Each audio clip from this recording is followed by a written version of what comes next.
தஞ்சை பெரிய கோயில்ல ஒரு சின்ன ரகசியம் இருக்குங்க. ஸோ எல்லாருமே பெரிய கோயில் அது ரொம்ப அதிசயமானது.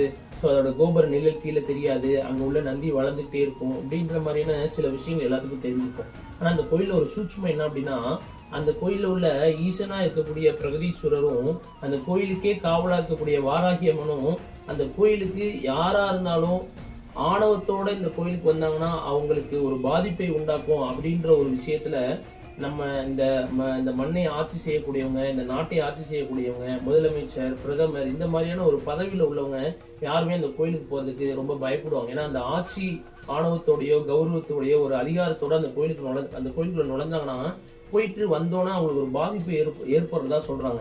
ஏன் அப்படின்னா அந்த நம்ம ஆட்சியில இருக்கோம் அப்படின்ற ஒரு கர்வத்தோட அந்த கோயிலுக்குள்ள போனாங்கன்னா அந்த ஈசனும் வாராகியும் அவங்களுக்கு அந்த ஆணவத்துக்கு ஒரு பாதிப்பை கொடுத்துட்றாங்க. சரிங்களா? ஸோ அதனாலேயே இந்த அதிகாரத்தில் உள்ளவங்க பெரும்பாலும் முன் வாசல் வழியாக அந்த கோயிலுக்கு போக மாட்டாங்க. பின் வாசல் வழியா கோயிலுக்கு போயிட்டு தான் வருவாங்க. ஸோ நம்மளும் அந்த கோயிலுக்கு போறப்ப எந்த ஒரு கர்வமும் ஆணவமும் இல்லாம ஒரு சாதாரண மனிதனா கோயிலுக்கு போயிட்டு அந்த ஈசனை வழிபட்டுட்டு வரணும்னு கேட்டுக்கிறேன். சரிங்களா? நன்றி நண்பர்கள்.